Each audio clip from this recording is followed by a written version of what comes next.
Okay, like most young women who uh, who were alive when Love Actually came out, I feel like there has been finally a speech made by a prime minister that matches that of the character played by Hugh Grant in Love Actually.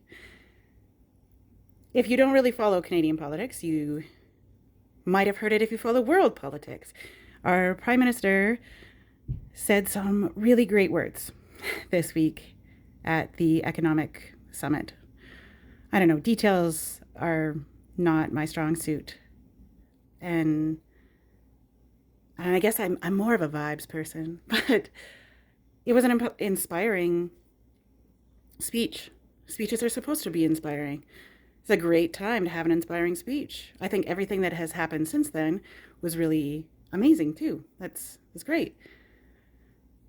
I remember hearing that speech in Love Actually and just swooning over this man that could exist. And it turns out he was a character played by Hugh Grant.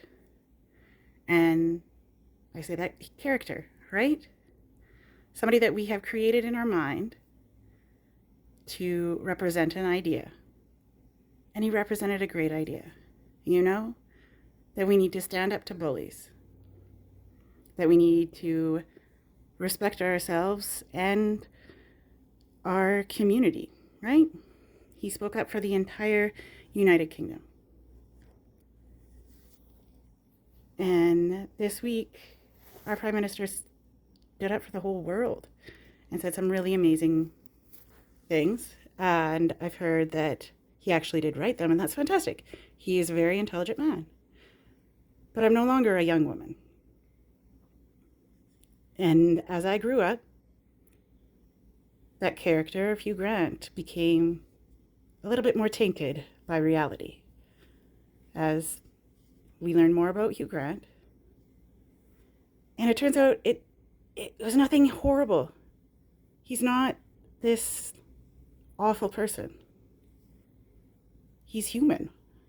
All of them are human. So I'm having some conflicting ideas, and I'm sure that other people are too, which, like, great.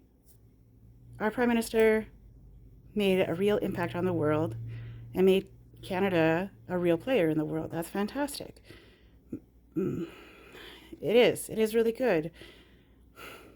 We're still catering to a system that oppresses millions of people.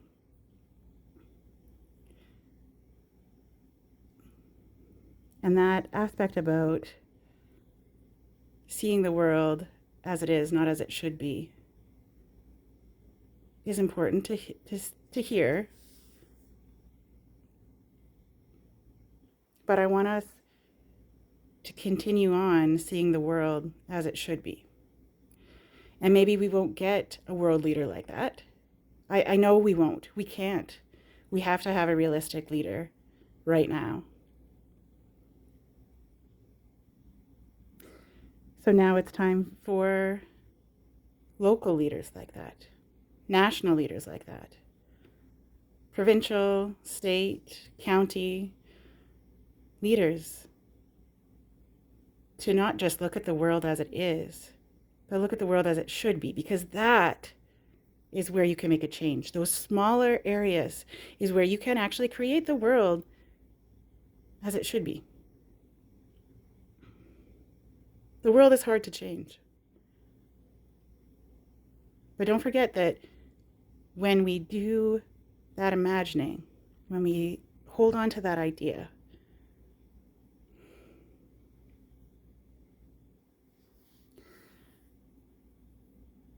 something does change.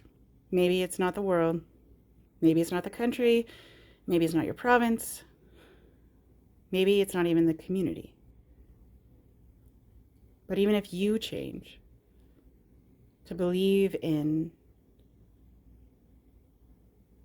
a great idea, to believe in standing up to bullies, to believe in respecting yourself enough to not get pushed around, to make friends with more than one person, to resolve issues diplomatically rather than with conflict, with words rather than arms, and to not be afraid of your dreams of how it should be either. That is my critique of it. But I am still very impressed with that speech. It was really great. It is a perfect soundbite. In this, the third week of January, this is what we needed. It's just a big crack. Because in that crack, the light gets in. So maybe our world needed a little bit, as it is, needed a bit of a crack. Get your hammers ready. Okay. Thank you for listening as I talk a lot.